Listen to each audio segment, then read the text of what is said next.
afraid. Be very afraid.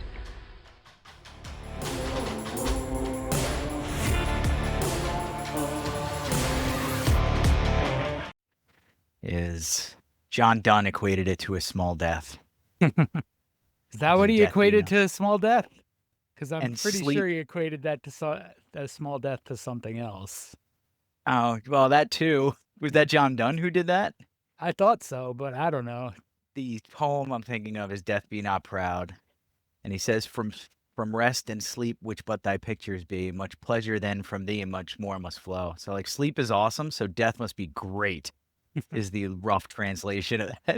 It's like, don't be scared of it, peasants. He wrote it during the Black Plague to make the poor people feel better about the fact that they were all dying. Yeah, you're just Yeah, going I to mean- sleep for a few hours. You might not wake up. It's okay.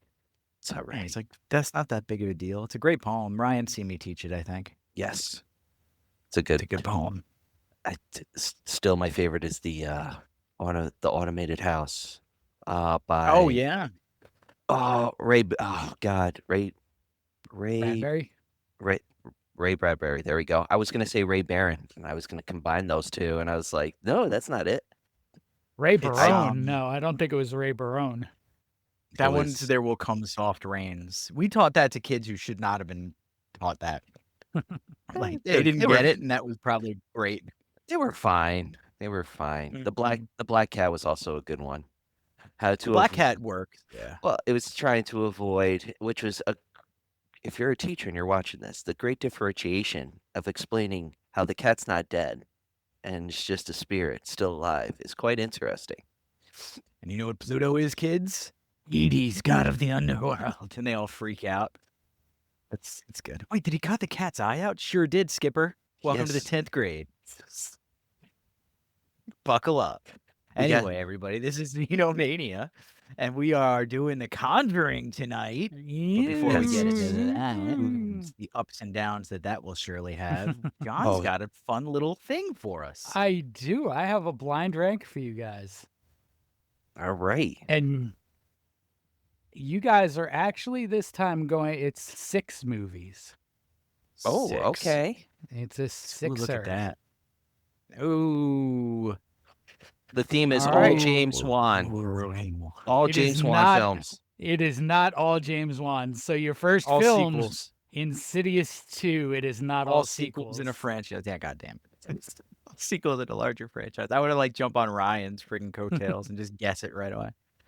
Insidious 2, Ghost Stories. Now with Insidious, I know that I always confuse The Conjuring and Insidious. Insidious doesn't have the Warrens. That's the one with the demon in the first one. Yeah, that's the it still has Patrick Wilson in it, who's also Yeah, that's where Ed I get Warren. confused. Yeah. The first one's about the red demon going after their son, and the son is possessed, It's and up on the wall. yes, it's so good. I love the first one, but the second one Insidious? focuses. I was gonna say it focuses more on the Black Bride. Yeah, I find Insidious to be the superior film compared to The Conjuring. I'll just throw that out there I agree. for controversy. I think I Insidious is- agree too. Yeah. Insidious 2, where have 1 through 6. any of these, 1 through 6, so all of them. Oh no, 1 through 6 as far as that. Yeah, you're ranking 1 Four. through 6. We have 6 Four. movies in our blind rank. 4 for Kearns. Quattro, baby. I'm going to go with number 3. I'm gonna put it at number 3. And Ooh, This yes. is the remake. Before you get too excited, okay, yeah. Are these all Patrick Wilson films? they are not. Haven't seen all Carrie. films where women wear dresses. That's a good guess, but it is not the answer. If you said yes, I wouldn't have been upset. I was like, all right, that was really good, right? Insidious 2 versus the remake of Carrie is like the matchup from hell in my head. I simply don't care. I'm gonna put Carrie at 3. I want to do 5. I'm gonna put it at 6 because, I've seen the original. I've seen bits of this remake, but besides the main star, I think it's the hit girl from Kick-Ass. Yeah, It she's is, yep. awesome. Yeah, she's amazing, but I don't know. Nothing beats the original. Chloe Grace It's Moretz. true. Chloe Grace Moretz. This one All doesn't right. have John Travolta. So, Probably should. movie number 3, Oh, okay. The Purge. That's tough too, because I would have put that at 3. Son of a bitch. The Purge gets number 2. Let's see. Yeah, I'm trying to think. I'm gonna go with number 2 with that too. That was a good film. I saw that in theaters when it premiered. Do they all have the same producer? No. Damn it! I tried was to a cheat good with one. the top because it says the producer Oh. of Sinister on the top. I was thinking about that too. I didn't Hmm. know his name, so it's like the same producer. You know what? Um, Wait a minute. We haven't. Does it have anything to do with actors within it? Is it around actors? No that they- clues. There are no What? clues. It does not. It does not. Oh, I will see, give I took I a will- chance. I'll give you a clue. You can Oh. give me a vague answer that I will count, but there's also a very specific answer. Okay. All right. Ready for movie number 4. Yeah. Yes. Mama. 5. Really? I didn't like Mama. Two. Probably for Freudian reasons. I'll put it at 4. 4. How I have a list going now, that would definitely be 4. All right. You both have number 1 left. And number 6. And now Kearns has 6 and Ryan has the 5. 5. Well, this is gonna go one of 2 ways, everybody. All right. Movie Here we number go. 5. The remake. Oh, I'm Is still this- putting it at number 1. Is this movies about possession? No. No, because Carrie wasn't possessed. I would Me- argue that to the death. No possession in The Purge either. Oh, true. I'm You're gonna put possessed by I'm gonna- bloodlust. I'm gonna put that at number 5 because the only reason why I saw this movie in theaters, spoiler alert, is just to hear Bruce Campbell go groovy after the credits ended. Oh, sweet. Oh, you didn't know that?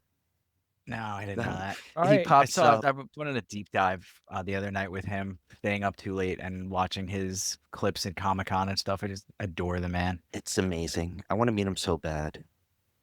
Mm-hmm. Have him sign my Jack of all trades DVD collector set. This movie better suck, John.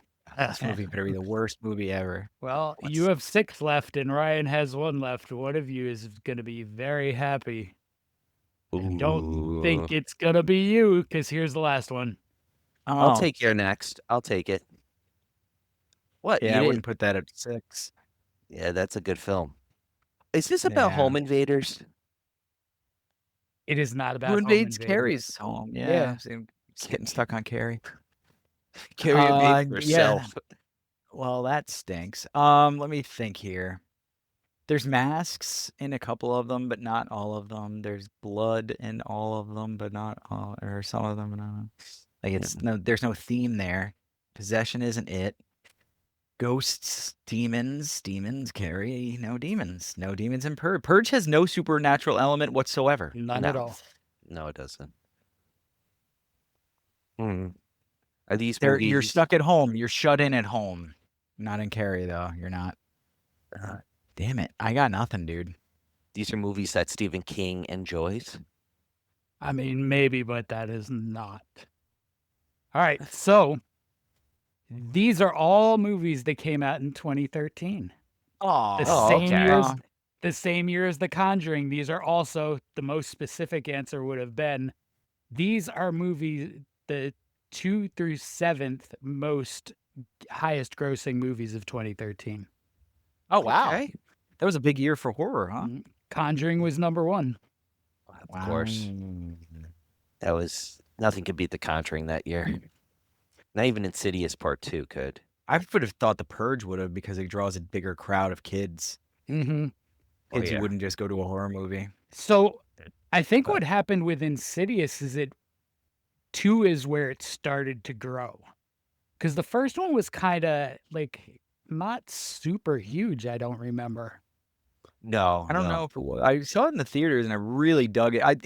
Even from the beginning where they do that like music with the title. Mm-hmm. I was like, oh, this is going to be good. Yep. And then they really leaned into everything. It was a good film. I think it. Conjuring is not a bad movie either, as we're about to get into. No. No. I mean, I have issues with The Conjuring that we'll go into, but most of them don't involve the movie itself. Yeah. Do you have any reviews to kick us off? I have 2 kick us off reviews. I have a 5-star and a 1-star. Sweet. One Let's start with star. a 5. Let's start with a 5. You want to see? Yeah, let's start with the 5. 5 stars. The whole trilogy is awesome, and I Oh, boo. loved it. Boo. We're I'm- not doing the whole trilogy, buddy. I'm Just doing the first. 53. Seen them all, and this is a good set of movies. Creepy, scary, and worth the watch. The nun in the second one was cool, as were all the terrors. Like better than original Freddy or Jason, I'd say. I want to kill this person. For reference, I like 13 Ghosts, House on Haunted Hill, Jason, Freddy as some of my faves, and this was up there, maybe above. And Kudos. self-flagellation and being an Kudos. incel. Hard to And find long walks any in the ring. truly good horror movies nowadays. You're still, Because you're watching the wrong ones, bro. and Sir. it seems like he's just shopping at Walmart. He's going to that section. He's Yeah, getting the 3 That for sounds a the, lot like Mhm. the that. $15 3 bundle. You need go to Screen Factory. Go to Vinegar Syndrome. Get some 13 some Ghosts real was, horror it films. was an It is. enjoyable watch. It is, but it's not like up there with the movies that he ranked them against. Yes. Come here. We will introduce you to better new horror movies than The That too. Conjuring. Yeah. Yes, like Whatever Chud. your name is. 5-star Chud. Absolutely. All right. 1 star. All right, here we go. Here we go. Not enough boobs. To be honest, this is the worst film I have ever seen. This is a horrible film. Not scary, no jump scares, which is what I expect in a horror film. This is a mild U at best, me being generous, and genuinely a rubbish film. I can't believe some of these reviews on here saying how great it is because I don't even think that we watched the same film. What I find interesting about that is that the criticism I have is that there are jump scares. Yes. There are. There are. The criticism I would have is if you're relying on the jump scare to be the scariest part of the horror movie. And I wouldn't say they do that overly too much in the first one. They do that in the second one Mhm. quite Yes. a bit. The reliance on jump scares should not be where the fear of a movie is coming from. No. Right. I will go back to this. This is where I will defend Blair Witch Project.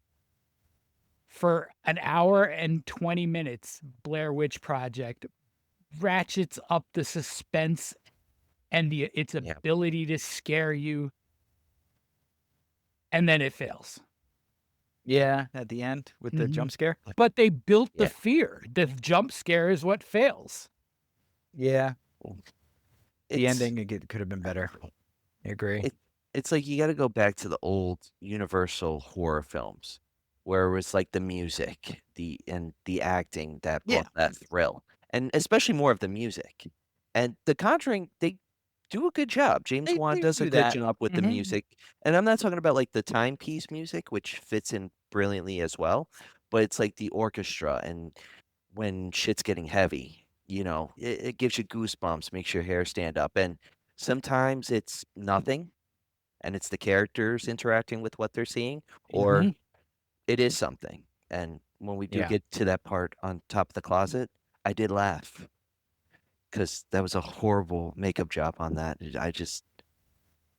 I'm sorry. It was Robert Englund with a wig and a skirt. Mhm. So No this glove. movie, just to kick off, if you're watching this, you should have seen The Conjuring by now. If you Yeah. haven't, Yeah. I mean, we'll give you a little bit, but There- we're not going to go crazy. There's going to be some spoilers. If you haven't seen a 12-year-old massive horror movie by now Yeah.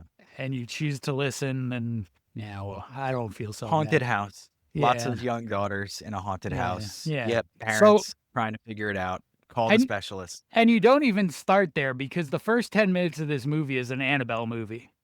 Yes. Yeah. And that's really where you realize that this movie isn't going to show you who the Warrens actually are. It's going to show you a Hollywood heroic version of two very flawed people at best. Yes. Yeah. So the Warrens are the experts, the paranormal activity experts in the film. And they are called in after things are getting real bad over at the house. We can run through a few of those. Ryan, maybe toss out a couple of the incidents that occur in the beginning for this family whose name I forgot. They are the parent family. They move into a farmhouse in Harrisville, Rhode Island. Carolyn's a stay-at-home mom. Roger's a truck driver. And they have 5 daughters, Andrea, Nancy, Christine, Cindy, and April, and their dog, Sadie. And it all starts when Sadie is Sadie didn't make it refusing. long. No, and that rewatching it, I completely forgot about it. Once I knew she wasn't going into the house, and they were like, we'll just leave her outside. It's quiet. No one's going to do anything. The dog gets it. April. Apparently, that's part of the true story. The dog did die outside Yes. their first Yes. night. And so normally I wouldn't jump to another review right this quick, but I have one that ties into this. Okay, let's Were do they it. upset? They were upset. This is a 1-star review, and it is not going to go where you expect it to go. To those in this 1-star section, stop complaining about how they killed the dog off. The movie states that it is based on a true story and the dog died in real life. You can't bring the dog back in reality, so why change the whole story in the film just to fix your issue with the dog dying? Yes, it was sad, but it happened. Nothing you can do about it. That's just cold right there. Sir.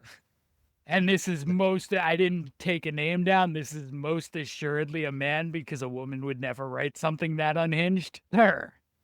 Just because the dog died in real life does not mean you have to kill the dog off in the movie, especially if you don't do anything with it. True. They kill the dog off. April goes and finds the dead dog. She screams. She's upset for about 2 minutes and has no lasting trauma from that. The next time you see this little girl, she's running around the house happy as can be. Well, that's because she's got her best friend Rory, which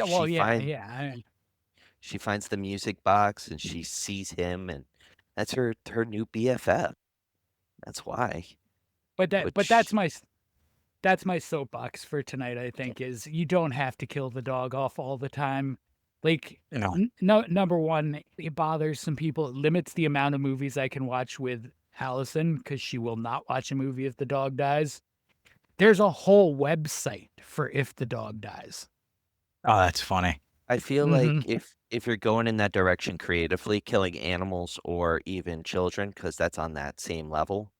I would even say like old people as well, because I did shed a tear when Martin Sheen dies in The Departed. I feel it's that kind of funny how he dies, though. He's like, oh. Well, yeah, I mean, the flailing, Spoilers. and then it's like, sorry, spoilers. You should have seen that movie too, and the original Internal Affairs. But I digress. Just rewatched it. I just rewatched it. The Departed. Oh, okay, I was Yeah. like, you've seen Eternal Affairs? It's a great one No, too. That is good too, yeah. But But to do it, it just gives you shock value, and it's like, oh my god, and it's like burning your memory, whether it's good or bad. But again, it's another one of those cheap things that they do, like the jump scare. You don't to dig. If you're not gonna do anything with it, why do it? Like, Well, very rarely does it work in a way that's artistic too. Like Shutter Islands works very well with Such a good killing film. kids because it's interwoven in the story perfectly, and it's gripping, and it does get that grip, but it's not cheap. It's done well. But when they just do that and they just like the dead wife thing, or the kids going, or the killing the animals, like I Am Legend leaned into it so heavy. Yep. When he kills Sam in that movie, he's like, spoilers. yeah. Well, Spoilers. if you get into it, there was a scene I noticed that was similar to Insidious. So I believe a year prior, James Wan directed Insidious, right?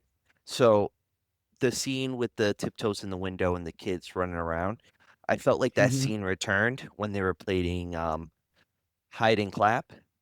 hearing the children run and like that little jump scare with the clapping and leading to the basement cellar. It gave me that Insidious vibe. And I think that's why we were talking about how it like some fans, horror fans, can get both movies confused because you both have Patrick Wilson in both of them as a leading actor, but also it's similar vibes with the ghost, the paranormal. The aesthetics are very similar Yeah. too. Oh I know yeah, that they kind of go more 70s, but it is a bit interesting when you watch them side by side or whatever. It feels like the same movie. They yes, bleed into each other a bit. yes, they do. And just one more comment on this whole it happened in real life element of this. There's a lot of other things that happen in real life attached to this story that they ignored also. Oh, like say what? Like What, John? Reveal. maybe Ed Warren having a 40-year affair with a woman he met and started dating when she was 15. I'm gonna say woman is a strong word. I mean, 40 years later, she's a woman. She's not a woman when they met. She's a 10th grader. No, Yeah, it's wild. he was. If you don't mind me adding, he was driving Some a Jerry school Lee bus at Lewis the stuff time. right there. Oh, he was the bus driver? He's Allegedly. a stereotype. Allegedly. He's a stereotype. I mean, so this is where we get into my problems with The Conjuring. Is you clean up the image of two very fraudulent human beings. Yeah. Yeah, And that's the snake oil salesman aspect of it. and- I can't stand frauds. Cannot stand them. Yeah. And you allow them to clean their own images up, really, because Lorraine Warren had some level of control over how they were depicted in these movies.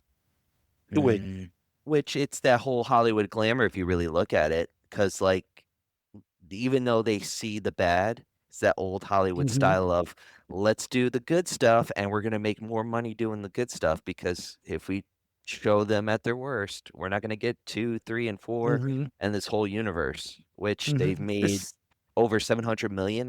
I've learned maybe more now. As Yeah, the I hours have mean, passed. I know Lorraine died in the last 5 or so years. Like she was alive for a lot of the series coming out. I don't know if Ed was. I don't remember when he died. I think he but died beforehand, before the I think he movies did came out. too.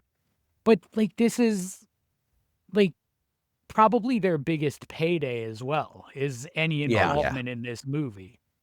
I think you traveled around the world paranormal investigating things. yeah. And you end up getting this folk hero sort of aspect of it because of it evolved from that. But that all started with just Hollywood's habit of lying. Yeah. Like Texas Chainsaw Massacre is based on a true story. It's based on the same story Psycho's based off of, which is based on the same story that what's the other one? There's another one, but they're all based on Ed Gein, Yeah. Which we're is gonna not get a even remotely series. close. Yeah. It's not We're even gonna- remotely close. We're getting a series on Ed Gein too, by the way. It's coming out on Netflix in September or Good October. deal. So We're overdue. But But like yeah, Ed Gein's fun and everything, but he's not Leatherface. It's a whole. It's just annoying. So that like little white lie, misleading thing, just is how this Warren thing started, and then it became a cash cow. So they just ran with it. And just with a little like pulling at threads, 2 of their most famous cases unravel.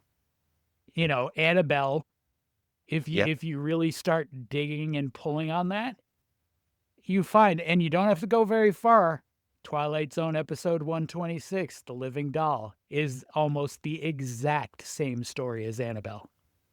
which thinking about it, it is. And, Just- we're not talking about like some unknown TV show. Twilight Zone was maybe not the popularity it has now, was a pretty well-known show. Yeah.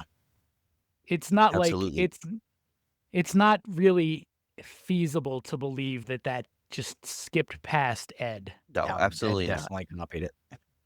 And then the Ed- other one, I was gonna say, I believe Ed was definitely a Twilight Zone guy and a Dark Shadows guy. Someone into Probably. like who is not only like he's on 2 sides of a coin. He was a Catholic, but he loved the darkness of the paranormal. Mhm. So Mhm. He was successful for the same reason that 1-800-Psychics was a success back in the day. People just want to believe. They just want to X-Files, but they just want to believe. And Ed tapped into it. Yep. And that started out with at the county fairs and stuff like that with those people. And then some people grew and grew, and Ed Warren's an example of that. And Elizabeth Warren, his psychic wife. Yeah. Yeah. I mean, yeah, and you go to their set, another one of their most famous cases, which they can't even bring into this franchise because everybody else has trampled the Amityville horror story. yep. But everybody involved in Amityville has admitted the hoax. The Lutz family admitted that they just sat and brainstormed some scary stories to put in a book.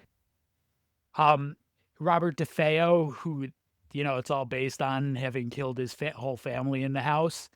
Yeah. He's admitted that he made that story up to try to get off on an insanity plea.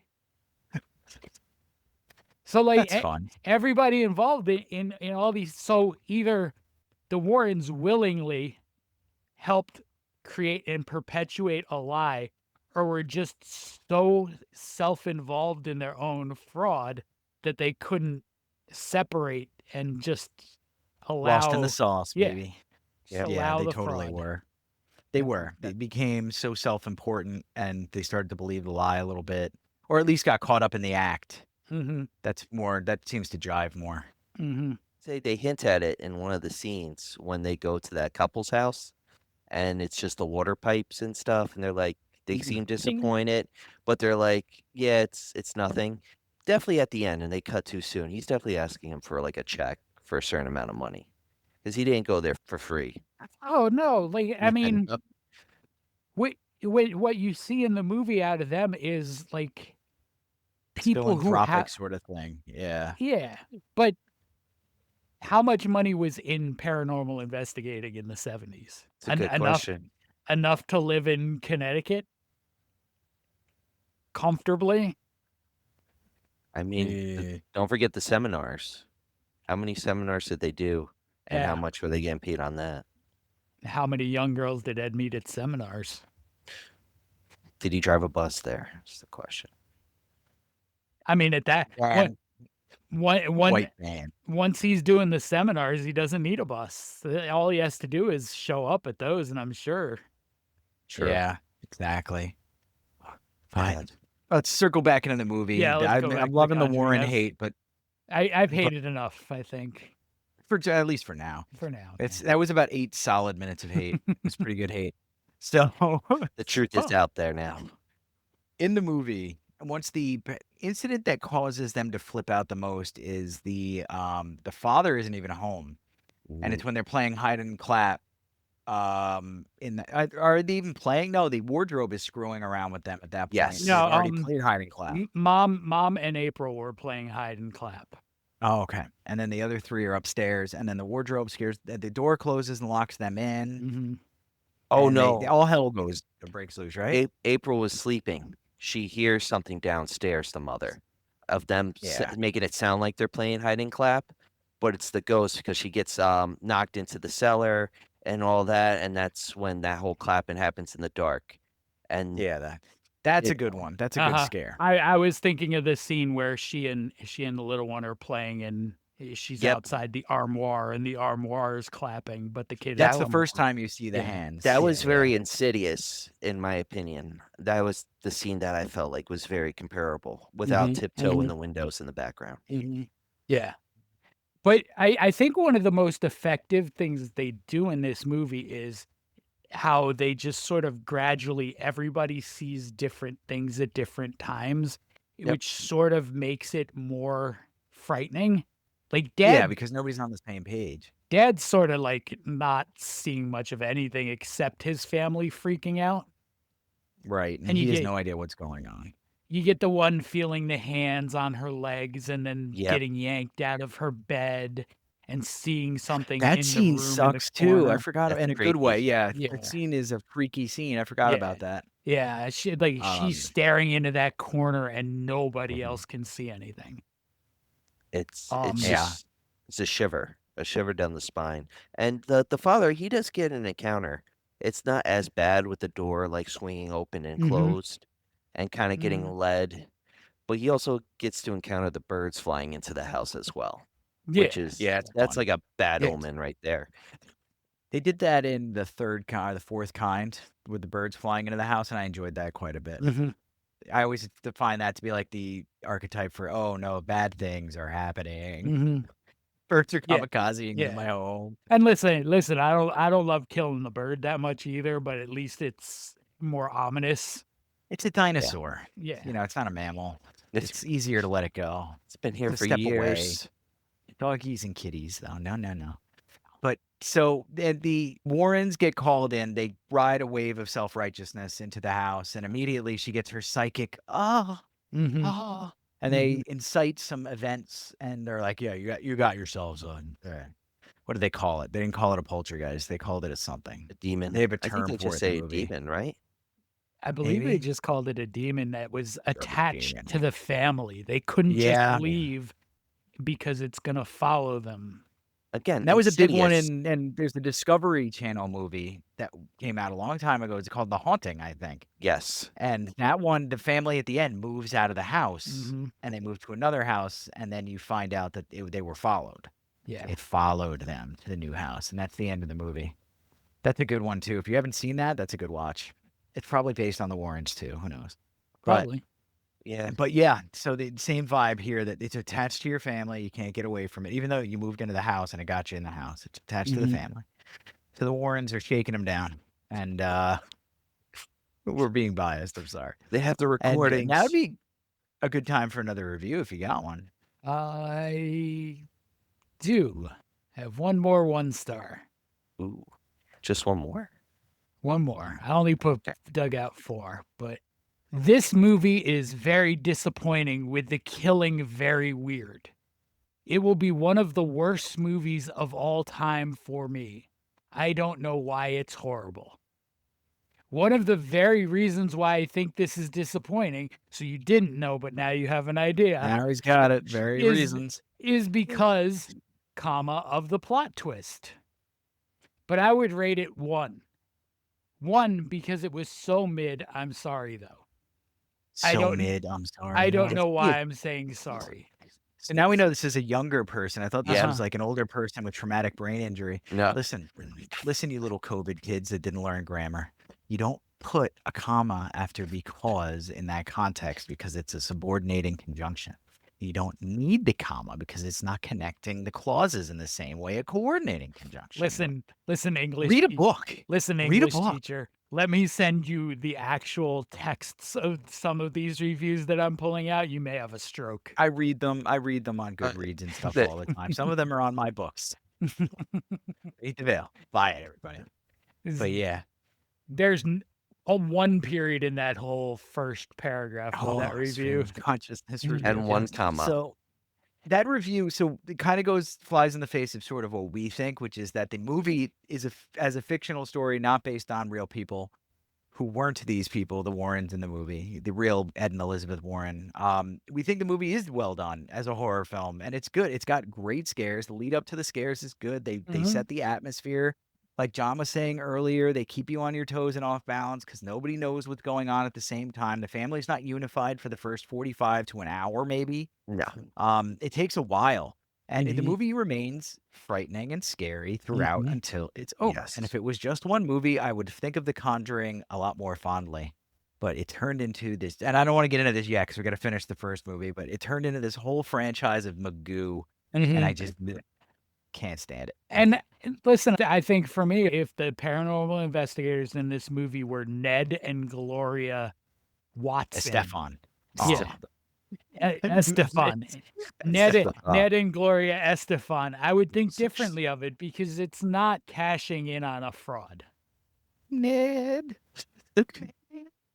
I feel it. I feel it. What's a Gloria Estefan song? I drew a blank. I am too. The rhythm is gonna get you. Is that her? The rhythm is gonna get you. The demon is gonna get. The demon is. There it is. Coming out of the dark Is another one. Gloria And Estefan in the boy, Miami oh, Sound she Machine. does conga. Yeah, She that's does right. conga. That's right. Okay, back to the horror films. Let's wrap up the first movie and then continue crapping on the Warrens. So, What happens at the end, Rye Guy? well, I was going to say the Warrens find out with their assistant, Drew Thomas, and Officer Brad Hamilton, because they need a police officer just in case anything happens. They find out Shoot the that ghost. this is, oh man, this isn't Report on it if anything goes down. this isn't like The Frighteners. Exorcist. All right, this isn't Yeah. Frighteners. They find out that they're haunted by a witch and Satanist named Bathsheba Sherman, a relative of Marytown Eastie, who sacrificed her week-old baby to the devil and killed herself in 1863 at 3:07 in the morning after cursing all You don't who wanna take do her that. land. Well, that Mhm. explains why the Fun clock fact, stopped. by the way, that's Casey And- Anthony's great aunt. You didn't know. I did not. You did And not. and they also have to tie it into the Salem witch trials. Yep. Of course. I mean, 'Cause any they gotta any- validate that and anything New definitely make England creepy has to genocide. get tied in. I guess it's not a genocide, but think Yeah. of the No, mass it's all- murders. It was a land grab. Yes, Yeah, it was. It was bad. It was bad. They end up having the bodies are under the home, right? Earthen floor, that kind of thing. They have to get them out and exhume them. And then is it Ed and Elizabeth who take the power away from the bad things? I forget how it goes. Ed and Yeah. Lorraine. Ed Yeah. Lorraine. Yeah, they Oh, it's Lorraine. well, Lorraine. I've been mostly saying Ed. Elizabeth the whole podcast. No, you're okay. You were you had us Fred Sanford I'd like in it you. better if that was Elizabeth. her name. Elizabeth, I'm coming for you. Elizabeth, I'm gonna have to. Good. I Is thought it was the- Ed and Elizabeth once. I'm gonna have to go back and change out every one of them too. It's gonna be No, fun. no, we just So- gotta leave it, and this can catch how many times he says Elizabeth. You know in what this I'll do? I'll episode? just use a AI robot to say the word Elizabeth, and I'll put that into each one of the audio bits. It'll take me hours. I'll do it Elizabeth. for the love of the game, Elizabeth. Yeah, I mean, So yeah, Lorraine gets it done, yeah. right? And Crawling down there. Carolyn, the mom, is fully possessed and is gonna take April and kill her, just like Bathsheba did. You Yep. know, the whole curse is just gonna play out again. And That's Sheba. and I'll say this, Lily Taylor, who plays Carolyn, awesome actress, and same thing for Roger, the actor who played Ron Livingston, who plays Roger Perrin. There we go. Another good actor, two underrated actors who are showcased in this film. I appreciated that. Mm-hmm. As a fan of film. Again, like I have very little issue with the movie itself. It's well acted. It's well put together. They do a really nice job with it. The background Except does the sour ones. it. Yeah, Yeah. that does sour Yeah. the Oh, film. yes, very much so. Yeah. And that's kind of why we can't like get behind. Like I do think Insidious is marginally better. The Insidious Yeah. franchise isn't. Mhm. Both franchises suck. I think as soon as it goes into movie 2, it drops significantly, and then after that, it gets so bad. Halloween Yeah. It 2. just gets so bad. Annabelle, enjoy them. Annabelle Origins, The Nun 2. Yeah. And Curse of Lola Lorna. Yeah. Just come up with a new movie. Yeah. That's why Ron Perlman's doing Waterfall, because nobody's doing any. You know, it was great when you did the first Conjuring and the movie Insidious, and everybody was like, "Cool, make original concepts Yep. based on that vibe instead of just running through the franchise thing." It's just so annoying. He did try the same vibe in a movie called Malignant, and it wasn't good. Sorry. Malignant I'm was not- terrible. It Malignant was- wasn't the same vibe at all, was it? he was trying to was the- capture that similar vibe, and he Oh. didn't nail it. No, he did not nail it. No, he was trying to like make her into a tumor, and it was so bad. He's hammering you over the head it's that not it a was tumor. cancer. The camera angles and stuff couldn't be more different than The Conjuring. The way he like would do the drop cameras and stuff, it looked like I thought I was gonna have a seizure watching that movie. And it was the voice was the worst part. The voice of the thing, and we have to do Malignant just for me to shit on Malignant. I can't wait to shit on that movie because I was so excited to watch it, and that plot twist Yeah, it was at the end. pandemic. Yep. We were like, Yep. yeah, This is Resident great, Evil 2 James remake Wan. and Malignant. Let's do this. Well, Resident Mhm. Evil 2 remake held up. That Malignant it did did. not. Yeah, it did. Did not. No. So at least we got our little heart keys. We're running around getting killed by lickers, but Malignant sucked. Aim for But the yeah, brain. and actually that kind of kills my argument of like try something new. But some of them are going to be duds, and I know studios are afraid of losing money. Malignant was definitely a loser, big Yes. time loser too. Did it though? Because I feel like was straight to anything that came streaming. out, but also Yeah. was 2020, so there wasn't theater. True. Right. So everybody had to And kind $40 of take an L. Spend Mhm. $40 just to see Malignant for an hour and a half. I would have been pissed if we spent money to see that movie. I watch it on If it wasn't HBO. just on my screen. Back to HBO. Tiger King. But I- Conjuring, yeah. That was I'm binge.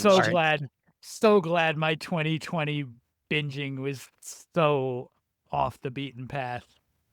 I'm Did you sure not- it was. did I you didn't not watch watch- Tiger King. No, Did- I watched it. I the binged two it. series I binged during COVID were Coach and Okay. Barney Miller. Oh, I mean, that's fair. pretty. That would have made me feel better. That's like we Good watched Boy comedy. Meets World with the kids, Mhm. and I just feel the vibe from that show, like leaching into my children. And I'm so cool with that. Coach is like what you needed during the pandemic. The world is Mhm. ending, but we're all stuck Yeah. inside where it's safe. And here's Coach. Mhm. You should have been watching Airplane too, right after. Ooh. Yeah. That was. I mean, that it- would've been good. Like there were just so many. Coach is just such goofy fun that it was perfect for that time period. And Barney Miller really falls into that too, with, sort of the added older image of police officers, benevolent and kind and really trying to help. Yeah. It was a nice experience. I need Could do another some pandemic. horror movies and stuff. I read a lot, but wrote a lot, but the viewing stuff, the movies were pretty disappointing. I can't think of anything good that hit during that straight to stream era. No. They had Just- I think a Godzilla movie came out that sucked. Yep. Legendaries, those movies. I went to see the most recent one with some friends, and the legendary Godzilla movies are dead to me. They're just superhero movies at this point. I can't wait for minus. What is it going to be? Minus a half or -2? Nah, minus -0. It might be. I know that they're going Double to minus. their campaign that they're doing with Southeast Asia is going to be for -1, the -1 franchise of Godzilla. But they are having Shin Godzilla 2 as well as coming out, which I'm more excited for, to be Yeah. honest. Even though Yeah. -1 was great, Shin was also great. We need Yeah, good Godzilla anyway. movies like that where he just Only we doesn't could give a get into shit. Kaiju during the Conjuring episode. I suck. But anyway, Kaiju number 8 is also a decent watch. But anyway, Devil May yeah, Cry. So back to Devil May Cry. I just finished watching Back- that today. I guess we should wrap it up because that's about all we got to say about that. Yeah, Conjuring, pretty Sam. much. Conjuring. That's the Conjuring, everybody. There's another one coming out soon. You bastards, don't Next give them week. your money. Next September Friday. 5th. We know you're can do going it. to, but go, if you're going to give them your money, go in with, a critical mind and understand. 1-star reviews with proper grammar. Load up the 1-star reviews so that when this is out on home video, we have plenty to go on. Or maybe it's good. Maybe it'll be like the best one in the franchise, and I'll be happy for them. I mean, I don't according want it to fail, but I think if it's a failure of a movie, I want it to fail. And the last 4 have been. I feel like with the trailer, it's showing their end. Less people are going to their seminars. They are falling from like the eyesight of like people who were Well- interested in their investigations and stuff, and now it's all falling apart. And it's actually covering that, so that's interesting. Especially that she's dead. Because if- in their time, they were debunked by a lot of people. This modern view of them is really centered on the Conjuring movies. Yes. Yeah. Interweaving with other stories, which I don't know how Lola Lorna fits into it. Don't know how. Wherever the screenwriters make it fit. Yeah, pretty much. That's going to be the way it goes. Fair. But, hey, top 5s, everybody. Right? Top Huh? fives. Top Top fives. 5s. I'm going with Top top fives. 5 James Wan projects, which means he either produced and Malignant is in this, I swear to God. Or the whole. good night, everybody. So We're gonna start off with number 5. James Wan wrote the story as well as produced. I do like it. I've grown fond of it, and it's 2022's Megan. So Megan was okay. I The I sequel's coming out. I Sequel what? mm, Oh, I it's was out. yeah, I was in a I saw how they're taking the sequel, they're making it more into an action film. The Yeah, first Megan's a one, hot robot with like an attitude now. yeah, it just no. Like originally I didn't want to watch it because I thought it was a Chucky ripoff and I hate those. And then I learned it was something else and Jada forced me to watch it. It was Clockwork Orange style and I did enjoy it. I thought it was a different vibe. It was like comedy horror and it worked. And it showed that James Wan because he's done like Insidious and Saw and The Conjuring, all this dark stuff. It shows that he's kind of have a light side with horror and comedy. So it was nice to Mhm. see that attribute on his end. To which leads me to my number 4. We have mentioned it before in the past, and that is Saw. The great, Yeah. Cary Saw Elwes. 1 was also another great example of that being, and Saw 2 wasn't horrible either. Mhm. But I wish they stopped it. I wish they stopped it there. Yeah. I do. the But syringe. that's the issue with, the major studio horror movies. You want them to do well, but then when they do well, you're going to get 2, 3, 4, and 5 also. Yeah. Yep. It's like the Matrix should have stopped at the end of the Matrix. I know that each one is its own philosophical like leader or whatever lead, Well, and there's a subtext of all. And I did see all 3 movies and blah blah blah blah blah. When you do that with Saw though, and you're just leading up to like Jigsaw Yeah. having his grand finale, just do that at the second movie. Yeah. They I couldn't have agree. made a better first movie for Saw. They just couldn't have. No. If they why just did they ruin ended it, they could have just ended with him walking out. Spoiler. Yeah. And it's it. And I would have been satisfied with that. It's Very ambiguous sad, and way that's more it. sad. Oh yeah. Cary Elwes lives. That's all I need to know. He's just missing a foot. Mhm. It's okay. Yeah, Tourniquet was there. It's okay. Oh. All right. Number 3, a lot of people needed a tourniquet in this film, and it's actually we covered it a few episodes ago. It's produced by James Wan, directed by Osgood Perkins, as we've talked about. It's The Monkey. That's number 3. I do love The Monkey. It's produced by James Wan, Stephen King.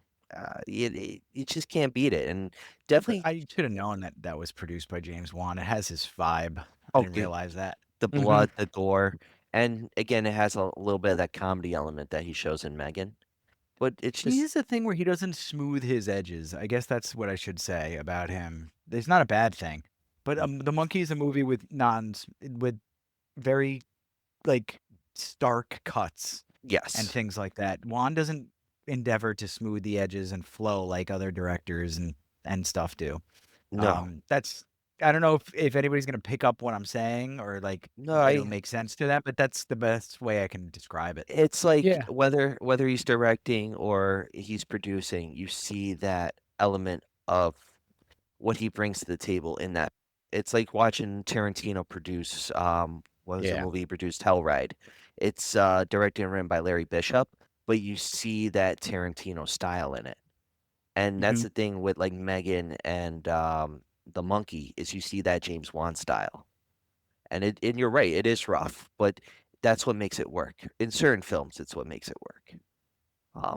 But it's also how he matches with the colors and stuff. Because I feel like with Megan and stuff, you can see the sharp change, but it's also right in your face. While with like Insidious or The Conjuring, it's rough, but it's like smooth, if that makes sense. Because everything's like in the dark. And that leads to my number 2, because there's a lot of rough, sharp cuts in this film. And that is Mortal Kombat, the 2021 edition. He did produce it, and I'm happy he brought it back. I'll raise a flag for the 1995 Mortal Kombat, which will lead me to a quick story where Kearns and I, one Christmas, did say we were going to show the kids Mortal Kombat. And we They got so mad at us. well, yeah, because we showed them the original. They were like, yeah. They all showed up to the room. They were like, we're gonna watch the new one, and then we put on the 1995 one, and They saw So- Goro and they were so mad. They were so mad. Oh, that was a good day. That was a good day. And I think I had to leave the room too, which made it even better. So I left Ryan in there with 20 of them. as they're Just all those 20 angry. Oh no, I Oh, man. smoothed it. I put on Princess Bread. I think I either put on Princess Bread or We Gremlins. switched something. We I yeah, s- we switched it to something. But That leads to Oh, my it was number good. one. We've been talking about it all night, and it still creeps me out to this day to the point where I'm never watching it alone, and that's Insidious. I It's good. I can't watch. I'll lock myself in a room. That movie PG-13 and creeps me the fuck out. Yeah. Insidious is it's a Mhm. well done movie. It's very good. And Yeah, that's proof that you don't need the R to be scary. no, hmm no, and there are jump scares in that with the red Yeah. demon, and it works, and it's hmm again subtle. But you talk, and you got me focused on it because you see the sharp changes, right? Those sharp cuts, but Yeah. again, how he does it in each film, like Insidious, he does it where you can see the sharp, but it's like hidden. And Right. that makes you want to like peer in more. Especially the scene where he's in the bedroom and they're looking for the red demon on the wall and it's like crazy cuts and stuff. And then it slowly like focuses on the cabinet and it flies. Like it works because It it's does like work. You're right. it gets you in there and then boom. But I want to hear your top five, John. I'm curious the way you went with it. I want to do a little glue to tie your top fives together after that. I think Insidious and Sinister. I don't know if both of them are within the 2010 to 2020 range or not, I but I believe think Yes. they are. Sinister's in that I range think too, they yeah. might be my favorites as far as well done horror films that tick the boxes the right way and just are good. They're just the best probably of that time frame, of the type, of the Mhm. type. Mhm. You know what I mean? The Yeah. haunted house moving in Yeah. kind of type. And I like Sinister even more because it's got the folk demon in it too. Mhm. That's a cool idea where they do the deep dive and figure that out. But anyway, John, get after it. All right. So I'm gonna go back to 2013. We already talked about the highest grossing movies of 20 horror movies of 2013. And a lot of the hype movies, some sequels, you had remakes. You also had a Texas Chainsaw movie that year. You had a lot of that.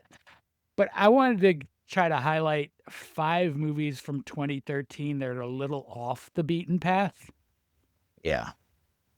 Okay. So I'm gonna start with my number 5 is in another Joe Bagos movie. I don't think he's ever missed as a director. We really got to start working some of his stuff in here. So my number 5 is Almost Human. Oh, Yep, cool. that's a good film. Yeah. So 2 years ago, Mark Fisher disappeared in a flash of blue light. Now, a string of murders has led his friend Seth to believe that Mark is back and is not himself anymore. Okay. I think this is Bagos' first feature-length film, and he's nailed it every time since too. So we'll roll to number 4, which is Bad Milo. It's an interesting title. It's an Is it interesting movie. is it a dog? Where's Otis? Oh no.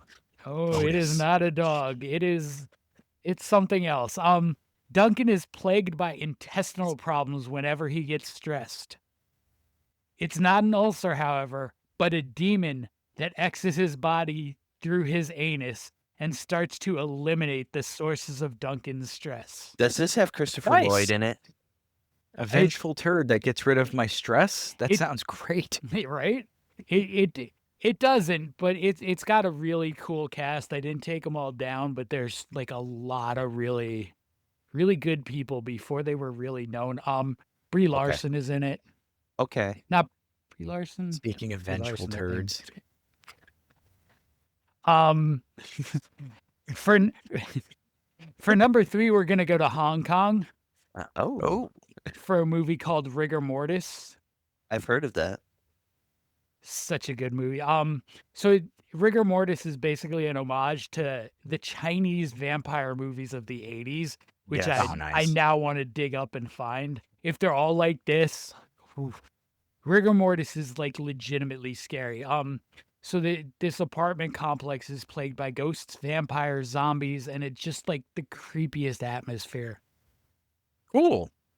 I want to say Rigor mortis. I've Let's see where I can find it. I've heard of the film. I don't know if it's from my father or from my uncle Sal.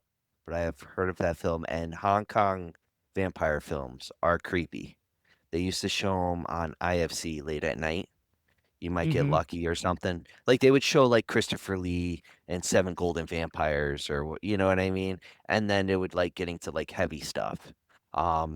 Criminally underrated Chinese horror movie. These He Bai Wu Chang, Chinese Grim Reapers. Interesting. And this one's spelled Rigort. Rigor. Rigor. Is it? Yeah, Rigor. So the guy just got the title wrong. Yeah. Okay. Rigor, not Rigort. Rigor. Everybody. Rigor. 2013. This movie came out in Yep. 2013. I thought it was older. No. There might Oh, be look at the two. monster. There's probably, I think there is another Rigor Mortis, an older one. And there was a metal band called Rigor Mortis that was pretty cool Rigor too. Mortis, Um, 2013 streaming. Let's see if it's out there. I was gonna say if there is an older one. Daily or Motion's similar got the type. whole movie. Ooh. Daily Motion's always good for that. I mean, you're not getting 4K, but I guess it's 2013. Hey, It's 1080p. HD. It's a 1080p. Yeah, it's not a bad copy. Everybody, YouTube, don't get mad at me, but your competitor is at it again. It's also on YouTube. Or no, it's only 15 minutes. Never mind. You can You rent it can for watch it $1.99. ad-free and uncut on Shudder as well. Nice. I would rent it for $1.99. It's worth it. It's Patreon definitely worth the card, yeah. $1.99. All right. I would Patreon. Number 2 is one of my favorite found footage movies, which is saying a lot because I don't generally like found footage. Yeah. And it is WNUF Halloween Special. Okay. WNUF Halloween Special. Mhm. It's it's a found footage style horror comedy based around a Halloween TV show that heads to a haunted house with a team of paranormal investigators. It's presented as if it's a found VHS recording off of TV. Okay. It's like an hour and a half of like the whole broadcast, so you get commercials mixed in. It's such a cool like retro experience that will, it'll definitely transport you back. And it's really well done. It's giving me like Late Night with the Devil vibes. Like, Yeah, I not can like see in that. Like it's lower budget, it's rawer than that, and with the found footage, like it's like watching a VHS. No matter what quality you actually find it in, it's a very VHS experience. See, I like that. I like You that know, little Very VHS. little squiggles. you know something cool was coming on, so you pop the tape in and you push record, and you're not going to be home, so you're not like stopping and cutting the ads out. You're Yep. you're getting the whole broadcast. See, that's cool.